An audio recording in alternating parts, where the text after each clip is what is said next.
Greetings, dear subscribers and guests of the Myths and Legends channel. Today we embark on a mysterious journey through the pages of one of the most mystical and frightening books, which has been shrouded in an aura of mystery and fear for centuries. This book has become the source of countless legends and rumors, and even today, it evokes awe and interest among researchers and fans of mysticism. It has been called by many names across different eras the key to the gates of hell, the Book of Evil, the Book of the Dead. But regardless of its name, its essence remains unchanged. It provides access to ancient knowledge and possibly to realms beyond our understanding.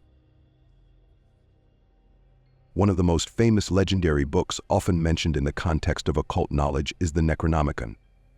This fictional work was created by the iconic author H.P. Lovecraft, but despite its fictional nature, it has acquired the status of a real occult text for many who are fascinated by myths and mysticism. The Necronomicon is a crucial part of the Cthulhu mythos, which has become the foundation of an entire literary genre and movement. According to legend, the Necronomicon was written by an Arab scholar named Abdul Al-Khazred, who managed to uncover secrets of the otherworldly realm. Obsessed with this knowledge, he recorded everything he learned in this mysterious book. The Necronomicon describes powerful beings called the Old Ones, or the Great Ones, a race of entities whose origins are rooted in such depths of time that they existed long before humanity. These beings possess incredible power and influence, and, according to myth, their reach extends beyond space and time. The Necronomicon not only describes the Old Ones, but also contains detailed rituals that allow summoning or interacting with their supernatural powers. However, access to these rituals comes with great peril. Those who tried to wield the Necronomicon's secrets risked not only their minds but their souls as well. Stories tell of those who went mad after reading just a few pages, and of those who attempted to use its magic, bringing terrifying consequences to themselves and those around them.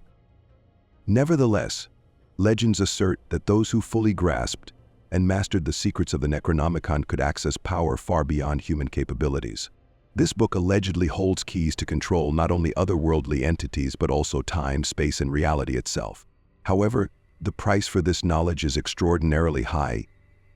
Any error or misuse of the rituals can lead to dire consequences, from insanity to complete destruction of the soul. Despite being a product of Lovecraft's imagination, the story of the Necronomicon has become a cultural phenomenon. Numerous writers, filmmakers, and even occultists have tried to envision what a real version of this book might look like. It is mentioned in various works of art, where it is often regarded as a source of unimaginable evil or uncontrollable power. Today, the myth of the Necronomicon lives on, and many continue to search for or create their version of this ancient tome. Some believe that, while the book was invented, it is based on real occult knowledge hidden in symbols and metaphors. It remains a mystery whether this book will ever be found or if it will forever remain in the realm of fiction and myth, frightening and fascinating new generations. The Necronomicon is said to possess the ability to open portals to parallel dimensions. These gates, according to legend, can be opened in both directions, and those who seek power and strength through the book's magical rituals risk inviting entities of immense destructive force into our world. This two-way risk is what makes the book exceedingly dangerous. It is impossible to predict precisely which spirit or power might break into our reality if the order of the rituals is disturbed. Perhaps for this reason the Necronomicon, or the Book of the Dead, has been hidden from prying eyes for centuries, protecting it from those who might accidentally reveal its deadly secrets. It was believed that a person unprepared for contact with otherworldly forces not only risks losing control, but might bring catastrophe upon the surrounding world. The original title that Howard Lovecraft gave this book was al-azif. This Arabic word translates as the sounds of the night produced by cicadas and other insects. In Arab folklore, these sounds were considered more than mere natural noises. They were perceived as the whispers of demons lurking in the dark of night. This sinister symbolism further enhances the book's mystical power and eerie atmosphere. Lovecraft's choice of this title was deliberate, emphasizing the book's connection to ancient dark forces that dwell on the edges of reality, forces that only a few dare to seek. Those who have delved into the secrets of the Necronomicon claim that the book not only holds knowledge but serves as a window into worlds forbidden to humanity. The book's name has several possible interpretations, each revealing aspects of its mysterious nature.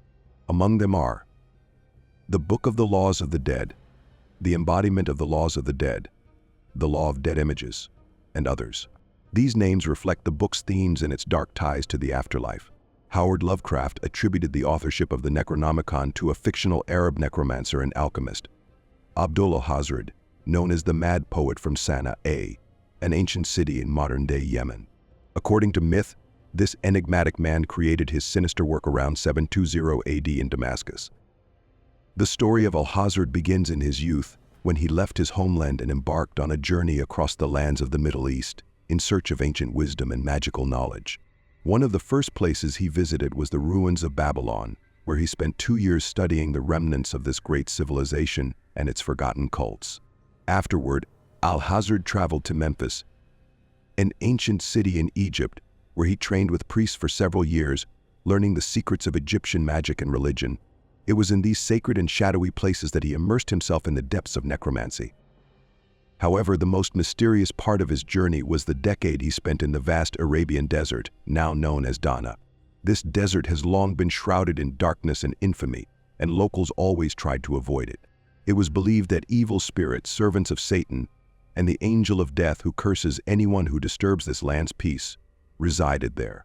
According to legend, it was in this desert that Al-Hazred gained the most terrifying and forbidden knowledge, which he later recorded in his work the Necronomicon. This knowledge not only blurred the boundaries between the world of the living and the dead, but also opened a path to a power that could only be attained by those willing to confront madness and eternal darkness. Arabian legends tell that the Arabian desert, particularly the Dana region, is inhabited by malevolent spirits and dreadful beings. Those who managed to survive a journey through these cursed lands were revered as heroes.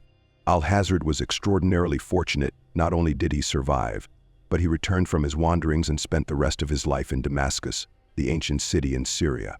It was there that he created his sinister book, filled with secret knowledge and rituals. According to ancient Arab beliefs, Dana conceals more than just desert mirages and dangers. It is said to contain the entrance to the mythical city of Iram. This mysterious city, mentioned in legends, was regarded as a special sacred place among Arab mystics and Maghreb magicians.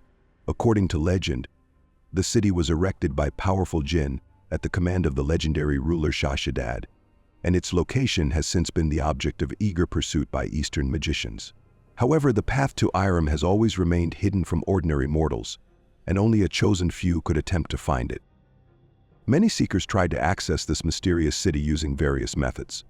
Some hoped to open the gates to Iram through lucid dreaming, believing that in dreams one could transcend the boundaries of reality. Others turned to meditation, striving to reach the mystical realm through deep immersion in consciousness. But almost no one succeeded in finding the way to this place. How exactly Abdul Al-Khazred, the Yemeni wanderer and necromancer, found his way to Iram remains a mystery. But legends say it was there that he discovered an ancient repository of priceless manuscripts containing the knowledge of an ancient race that lived on Earth long before humanity appeared. These beings, called the Ancients in the East, possessed incredible power and wisdom beyond modern human understanding. All the discoveries Al-Khazred made while studying the ancient manuscripts of Iram were meticulously described in his legendary work. This knowledge, recorded on the pages of the Necronomicon, opened access to forgotten forces and rituals that continue to both terrify and attract seekers of forbidden lore to this day. According to ancient legends, Abdul Al-Khazred mysteriously disappeared from Damascus, where he had spent the final years of his life. No one ever saw him after his disappearance. Folk tales claim that the Al-Khazred fell victim to something sinister and invisible. It is said that he was torn apart by a terrifying, unseen monster on one of the city's streets. Whatever the true cause of his disappearance, his work endured. In the 10th century, the manuscript al-azif was translated into Greek, and it was then that it gained the title known to the entire world, the Necronomicon. For centuries, this dark work has been the object of pursuit by representatives of various religions, cults, and secret organizations who have sought to destroy every copy of the Necronomicon, recognizing the danger hidden within its pages. Despite their efforts, according to legend, exactly 96 copies of this book exist in the world. And no matter how hard they try to eliminate them, the number remains constant. However, only 7 of these copies hold true power and are capable of opening portals to other dimensions. Among these 7 important copies, 3 books are written in Arabic, 1 in Greek, 2 in Latin, and 1 in English. The remaining copies of the Necronomicon are considered defective or to have lost their magical potency. Nevertheless, even these incomplete copies possess considerable power, setting the Necronomicon apart from all other known magical and occult texts. Throughout the centuries, powerful rulers and dictators, such as Napoleon, Bismarck, and Hitler, sought to acquire authentic copies of the Necronomicon, hoping to use its potent knowledge to strengthen their power. However, all indications suggest that their attempts were unsuccessful, and the book, with its mysteries and dark forces, remains one of humanity's most mysterious relics. The Book of the Dead, or the Necronomicon, became famous thanks to the master of horror literature Howard Lovecraft, who made it one of the central elements of his mythology. The Necronomicon is mentioned in many of his works, becoming a symbol of forbidden knowledge and ancient mysteries. Although there are legends that the first copy of the book was written on the skin of virgins with ink made from their blood, this is most likely mere fantasy born from the atmosphere of horror surrounding the book over the centuries. Lovecraft worked in the genres of fantasy, horror, and mysticism, masterfully blending these themes to create unique worlds and mysterious beings. His works, full of dark symbols and myths, have spawned numerous rumors and interpretations regarding the reality of the Necronomicon. However, near the end of his life, Lovecraft admitted in letters to friends that the Necronomicon was merely a product of his rich imagination, an invention crafted for literary effect. So what is this book about, you might ask? The answer is simple. It speaks of the dark and hidden laws of Earth and the universe, of those forces that ancient peoples worshipped as gods. In particular, the book mentions deities such as yogi-sothoth and al-azif. Yogi-sothoth embodies time and space, existing simultaneously in the past, present, and future. This being, which stretches beyond our understanding, is omnipresent and eternal, connecting all points of existence. At the center of this infinity dwells al-azif, his twin, who, despite his size described as a dwarf, plays a key role in the structure of the cosmos. Al-azif controls the flow of probabilities, radiating them in all directions, creating countless possibilities for the development of different worlds and beings. His chaotic nature forms a set of variations for each cosmos, and his influence permeates every aspect of the universe. The Necronomicon also mentions a secret power inherent in Earth itself, something that connects our planet with otherworldly realms. These forces, it is said, can be harnessed, but only by those capable of grasping their nature. The book describes hidden patterns of existence and the cosmos, which remain unknown to most people, yet can provide access to ancient and formidable powers. Cthulhu, a deity associated with Lovecraft's myths, is personified as a giant dragon with a rounded face surrounded by many tentacles. This terrifying and mysterious image instills awe and dread in those who have heard of it. Orientalists studying ancient myths and cults classify Cthulhu among the old ones, viewing him as the high priest of these powerful beings hidden from modern humanity. According to legend, Cthulhu can be summoned by a mage or sorcerer if the summoning ritual is performed incorrectly or at an inappropriate time. Should this happen, Cthulhu will rise from the abyss of the Pacific Ocean, bringing humanity a horrifying plague and waves of madness from which none will escape, neither the young nor the old. Legend has it that human dreams are reflections of Cthulhu's thoughts, and our reality is merely his dream. When this ancient god awakens, humanity will cease to exist, dissolving into nothingness. But Cthulhu is not the only powerful being described in the Necronomicon. The book also mentions other gods who attract those seeking limitless power and knowledge unavailable to ordinary people. One of the central figures linking humans with these ancient forces is Nyarlathotep, a powerful messenger and intermediary between the other gods and those who summon them. Maghreb sorcerers sought to contact Azathoth, one of the most powerful and chaotic beings, through Nyarlathotep.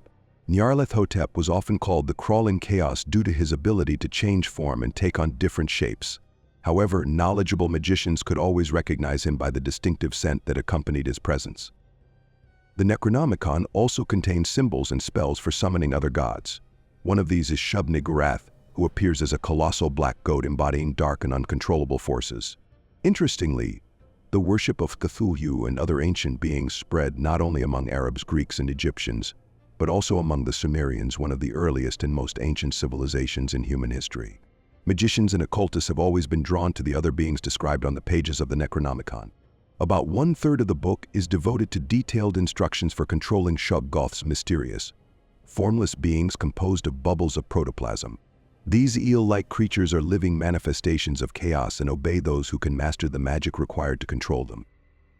Another mysterious race described in the book is the deep Ons. These creatures inhabit the depths of the oceans, underground caves and cavities. Their appearance a strange mix of fish, frog, and human evokes disgust and horror. This race is governed by the deity Dagon, an ally of Cthulhu. The deep Ons are relatively easy for mages to control, but wielding power over them is fraught with danger. The longer a mage uses them for their own purposes, the more their influence penetrates the mage's mind, gradually turning them into a slave of these creatures. The Necronomicon provides detailed magical symbols and spells that allow users to transcend ordinary physical reality, travel through other dimensions, and manipulate forces beyond human control. The problem, however, is that the book often falls into the hands of those driven by selfishness and a lust for power. Those who are not the best representatives of humanity tend to use its abilities for personal gain, without regard for the consequences.